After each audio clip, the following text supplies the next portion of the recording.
Teresa Rodríguez expuso en la Facultad de Ciencias de Granada un nuevo modelo productivo, un proyecto en el que se cuenta con los ciudadanos y ciudadanas, con colectivos, agentes sociales, técnicos y académicos, un modelo en el que se necesita de los investigadores y de una transparencia que genere una economía social capaz de repartir las rentas.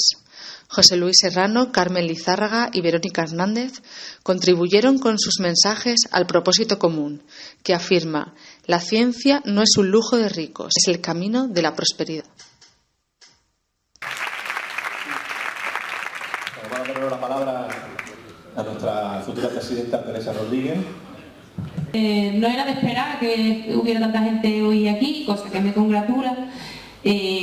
Sino que lo previsto era escuchar a los investigadores, saber qué feedback había con las propuestas que estábamos haciendo en el programa, asimilarlas también como personas y traducirla, transferirla, como se dice en terminología de investigación, a nuestro programa y a nuestro proyecto, porque una de las cosas que hemos dicho fuera, y nos la creemos de verdad, es que el programa de Podemos no es un catálogo de promesas incumplidas ni es un producto que se vende con un comercial. Sino un proyecto de construcción de sociedad, y los proyectos se construyen con la gente, no se construyen en los despachos escribiendo programas que suenen bien y que creen buenos titulares, sino que se construyen día a día y se construyen con mucho trabajo, mucho esfuerzo de quienes nos postulamos para gestionar la vida pública. Sobre la presentación de Alberto sí me gustaría decir otra cosa. La escuela, es verdad, y me refiero a la secundaria, a la primaria, a la educación a lo largo de toda la vida, también a la universitaria, tiene ese componente de que genera valor a través de la investigación, genera conocimiento que invertido en el sistema productivo que queremos transformar, pues hace que las sociedades sean más iguales y se reparte bien la renta, etcétera, etcétera. Pero la educación también es para ser felices, y eso también lo tenemos que tener en cuenta, especialmente en la escuela, pero no solo, también en la universidad. Crear ciudadanos críticos, conscientes de su realidad, participando, vigilantes de los gestores políticos, sean de Podemos o de Podamos, y capaces de hacer de su vida una vida feliz. La finalidad de la universidad y de la escuela también es esa. Por otro lado, hay mucha gente que nos plantea y que nos dice que, bueno, porque somos buenas personas, somos gente que se nos ve honesta, fresca, joven, etcétera, pero que, bueno, porque no damos imagen de gobernabilidad, de presidenciabilidad. Qué palabra nueva, ¿no? Pues a mí me gustaría poner de relieve una cosa, una idea que se me ocurrió el otro día cuando veía el vídeo del debate sobre el estado de la nación, que ha sido, por cierto, castigado. Un vídeo, no el vídeo que vimos en la tele, sino ese vídeo que vimos en internet de Celia Villalobos jugando a la tablet. Ellos se preocupan mucho por trasladar el discurso de que gestionar la vida pública y gestionar el poder es una cosa muy difícil, que tiene que ser superhéroes los que lleguen allí a gestionar la vida pública para cobrar unos sueldazos, y de repente los descubrimos como quien descubre al mago de Oz detrás de la cortina jugando con la tablet mientras se habla de dependencia. Un problema de los representantes públicos es que ya no les duelen las cosas, que llevan tanto tiempo siendo profesionales de eso que no les duelen las cosas. Por tanto, no tener experiencia en gestionar la miseria de la gente es una virtud y no un defecto.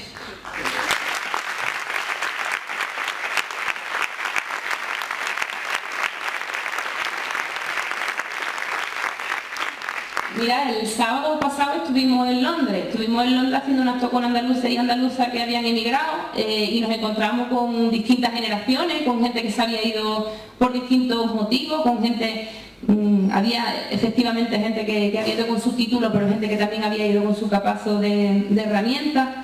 Y allí hablamos del 28 de febrero, ¿no? Ese día en el que nos comíamos un mollete con aceite en el cole, cantábamos el himno en el patio y nos íbamos con banderitas verde y blanca coloreadas a casa, y recordábamos el himno y cantábamos el himno orgulloso, ese levantado, pedir tierra y libertad. Pues a lo mejor hoy hay que decir además pedir tierra y libertad, pues levantado y pedir ciencia y libertad. Eso se podría incorporar al himno, yo creo que forma parte de nuestro patrimonio. Evidentemente también la tierra también es una promesa incumplida del Estatuto del 81. Ese Estatuto del 81, que tenía en sus principales prioridades acabar con la situación de dependencia, subalternidad de la economía andaluza. Y bueno, pues hoy podemos hacer balance. Han pasado muchos años desde entonces, han pasado 33 años, que son los que yo tengo, y quizá habría que pedirle cuenta a quienes no hicieron los deberes, Cuando hoy pues, seguimos siendo la región, la autonomía, con más desempleo de la Unión Europea, cuando ya tenemos 1 millón de personas en situación de pobreza severa, cuando 1/4 de los niños y las niñas andaluces están por debajo del umbral de la pobreza. Cuando hay un 62% de paro juvenil, que es que eso duele en el corazón cuando se dice, y cuando vuelve otra vez a los hogares el temblor del miedo de la miseria que pasaron por nuestros padres y nuestros abuelos cuando también se tuvieron que ir. Y hay que recordar también que, bueno, pues 36 años de gobierno socialista han generado unas cifras que son muy concretas, y es que hoy tenemos más parados, más tasas de desempleo y aportamos menos a la renta nacional que en 1981, es decir, la brecha entre Andalucía y el resto de España no se ha cerrado. Podemos, en primer lugar, llegar a Andalucía para decirle a quienes han tenido 36 años para hacer la tarea, pues que no la han hecho, para ponerle un suspenso y para mandarlo a casa, porque ya va siendo hora.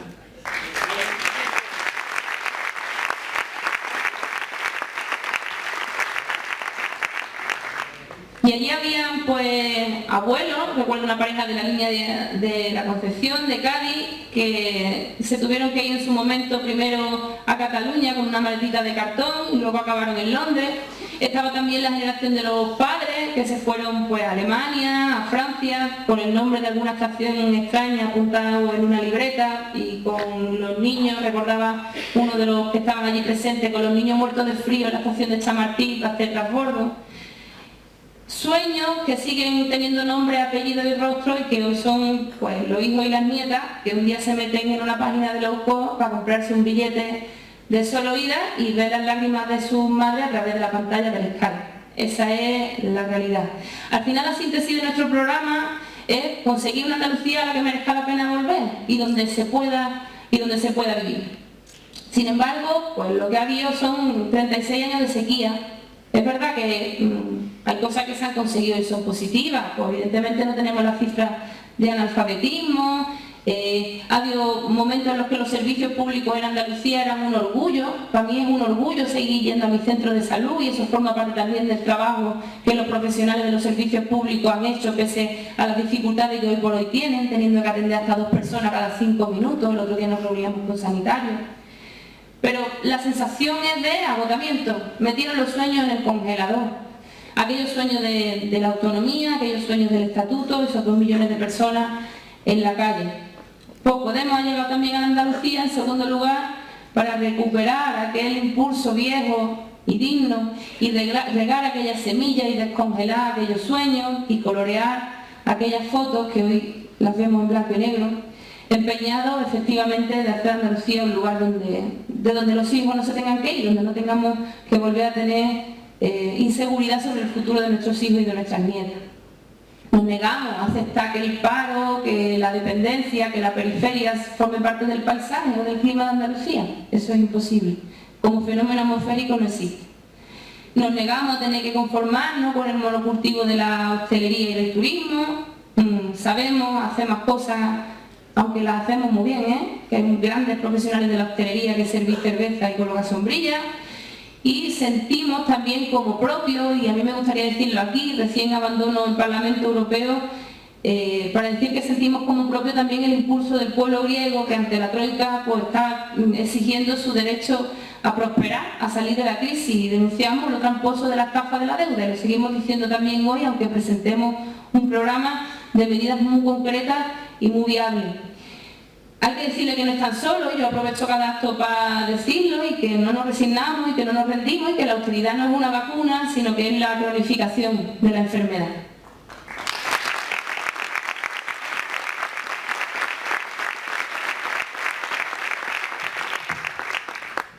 Hay que hacer un balance de las políticas económicas que se han hecho en estos 36 años. Fijaos, hay 2 grandes errores o 2 grandes políticas que han resultado erróneas por parte de los gobiernos de la Junta de Andalucía.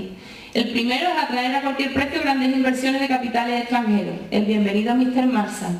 Se fueron millones en subvenciones a empresas que vinieron aquí, se llenaron los bolsillos, a cambio se suponía que tenían que mantener el empleo en Andalucía, y luego se fueron.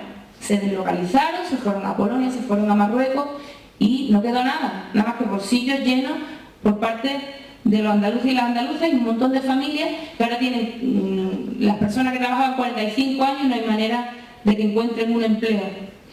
La segunda cosa es el despegue económico mediante subvenciones públicas que al final han creado redes clientelares y estructuras dependientes. Pues esas dos políticas, el resultado que han producido es que pues, hoy las cifras de paro sean más alarmantes que en el año 81.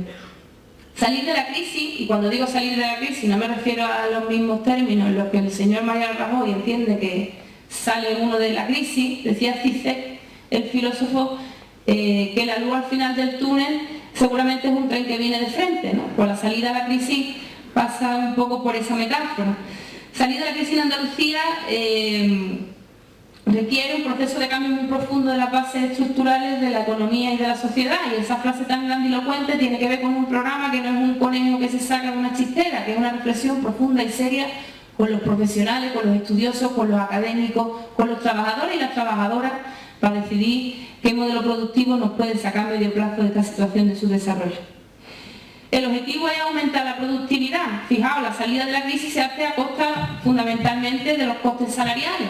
El modelo, decía Pablo Iglesias, es el de Bangladesh.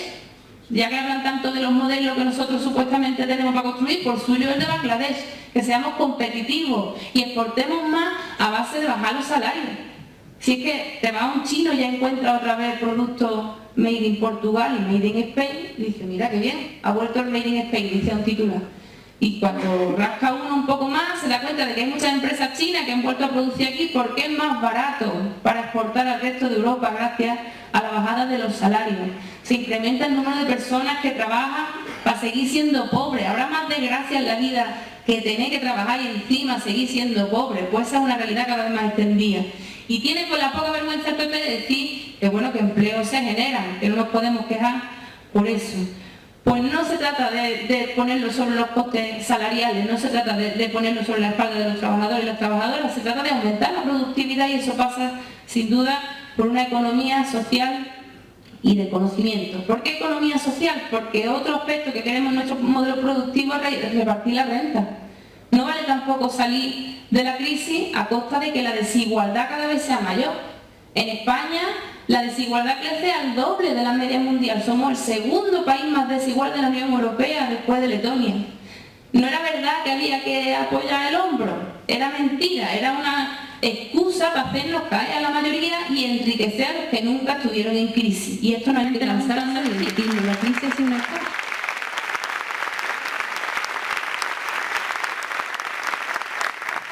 Una propuesta del programa que se ha votado entre las 30 propuestas de este fin de semana: certificado de solvencia laboral que limite o impida la contratación por la administración pública a aquellas empresas que no respeten los derechos de las personas trabajadoras o imponga condiciones precarias de trabajo. Le podéis preguntar a cualquiera de los que trabajan en la universidad, la limpiadora, los conserjes, el personal de seguridad, no los conserjes, sino que si se mantiene todavía, no sé si aquí sigue siendo personal de la Universidad Paz o se ha penalizado, pero el sitio donde ya se ha penalizado.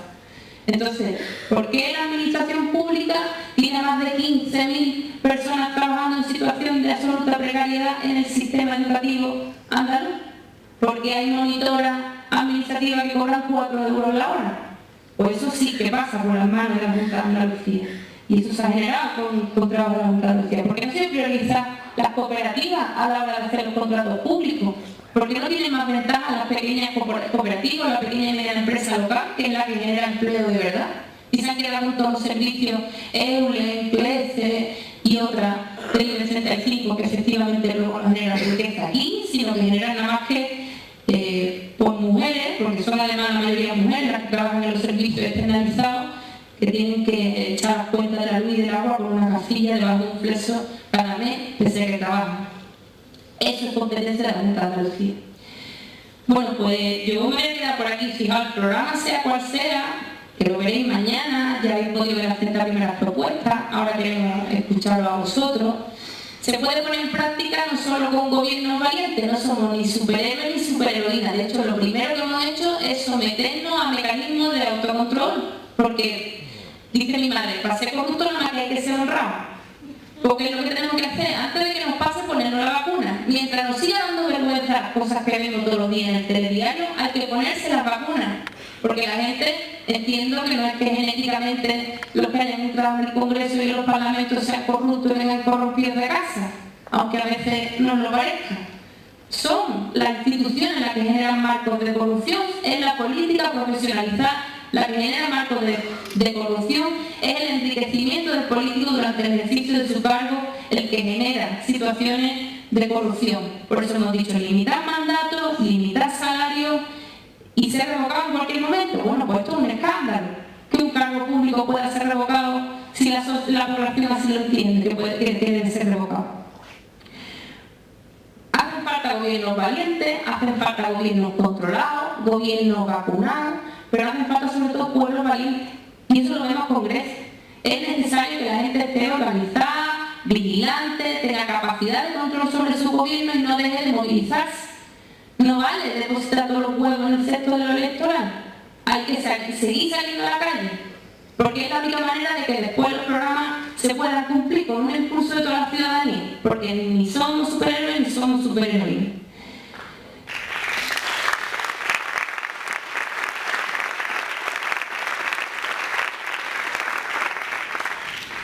Y yo me voy a quedar casi que aquí. Insisto, me gustaría escuchar a vosotros. Hablemos de ciencia, hablemos de cambio de modelo productivo, contarnos el feedback que os haya podido dar las 30 propuestas y agradeceros mucho que me hayáis escuchado esta mañana y que hayáis venido tanta gente a una reunión que se pretendía de trabajo, un acto pequeño y se ha convertido en algo parecido a un mitin. Muchas gracias y un abrazo y nos veremos otra vez en Granada durante la campaña.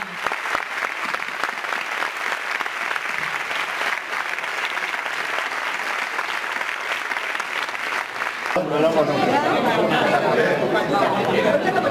pues hoy estamos aquí en Granada con la intención de hablar del nuevo modelo productivo que estamos construyendo en el programa.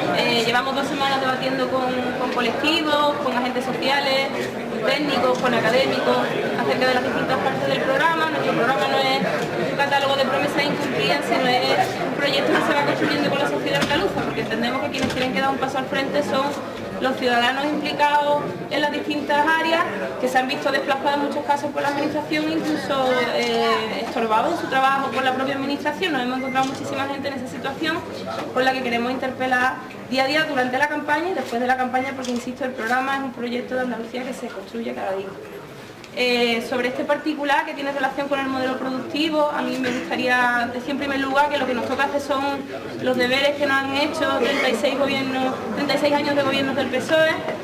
Nos toca hacer las tareas en lo que tiene que ver con convertir a la economía andaluza en una economía autosuficiente, con recuperar esas demandas que son tan antiguas como vigentes y que tienen que ver con tener un tejido productivo propio, con que nuestra tierra sea productiva y genere riqueza aquí, con que no vendamos solamente productos que tienen muy poco valor añadido y que además son muy agresivos con el medio ambiente, como la construcción, el sol y playa, que ha sido el modelo de desarrollo o de subdesarrollo de Andalucía, y transformarlo en una economía social del conocimiento, que es la consigna que vamos a dar en nuestro programa. Para eso necesitamos a los investigadores, necesitamos todo el conocimiento que se genera en Andalucía y una eficiente transferencia a una economía social que reparta las rentas, porque otra de las cosas que han ocurrido es que los sectores que se han desarrollado han sido muy malos repartiendo las rentas. La hostelería es un sector donde pocos empresarios se han beneficiado en gran medida y ha habido poco reparto. Todo el mundo conocemos a los trabajadores de la hostelería en Andalucía, que están fuertemente precarizados. En ese sentido, el 28 de febrero estuvimos en Londres y recuerdo el testimonio de un joven investigador que había estudiado 2 carreras, que era biólogo, y que decía que no se explicaba de qué manera sus padres habían invertido tanto esfuerzo y tanto trabajo en que pudiera estudiar esas 2 carreras, incluso los contribuyentes hayan invertido en becas y en apoyo a los estudios de esta persona, de este investigador, tantos recursos para que luego donde se fuera a generar valor fuera a otro país, ¿no? En este caso al Reino Unido y a Londres. Nosotros, en resumen, lo que queremos es construir una Andalucía a la que merezca la pena volver, donde se genere riqueza que se quede aquí, donde se genere riqueza que se reparta justamente entre las personas en Andalucía. Un programa económico no es un conejo que se saca de las chisteras, no son planes que se sacan justo cuando se está en campaña después de 36 años de no haber hecho los deberes, sino son líneas hacia las cuales caminamos y desde luego si se camina en dirección contraria como se ha hecho a lo largo de estos 36 años, por lo que hay que pedir cuenta a quienes no han cumplido sus compromisos. La apuesta por la investigación es clave para generar productos de alto valor añadido. Tenemos un subdesarrollo industrial histórico, pero podemos aprovechar las oportunidades que dan las renovables, la apuesta por la agricultura ecológica, la generación de circuitos cortos, de la economía circular. Estamos en condiciones de aplicarla a nuestro propio modelo autóctono de desarrollo en Andalucía y es exactamente la tarea en la que nos estamos implicando. Y para esto la relación con la investigación con las universidades públicas andaluzas, que son su gran recurso, que son la institución más valorada por los andaluces y las andaluzas, es fundamental, ¿no? Frente a eso, pues nos encontramos, por ejemplo, que la apuesta por la formación, en concreto por la formación para el empleo, sigue siendo cuestionada hoy.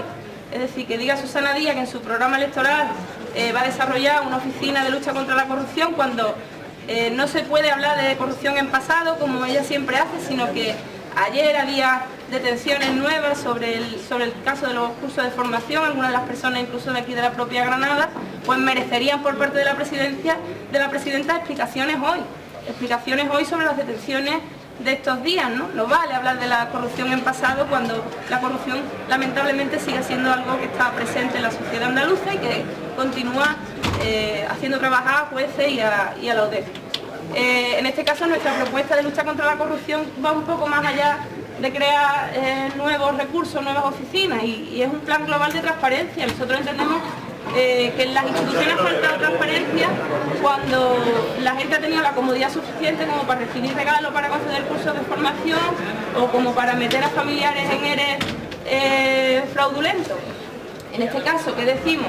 Que absolutamente todas las cuentas de la administración pública estén actualizadas en su movimiento, en la ejecución presupuestaria, que cualquier ciudadano pueda consultarlas como consulta su cuenta corriente, que haya participación por parte de la ciudadanía en todo momento, porque en la medida en que los políticos, los cargos públicos y los funcionarios sienten la presión de la ciudadanía, pues será más difícil que se generen casos de corrupción. Entendemos que la solución pasa por la transparencia y por la participación, además de por el apoyo, evidentemente, en la parte que le compete a la comunidad autónoma de los procesos judiciales abiertos.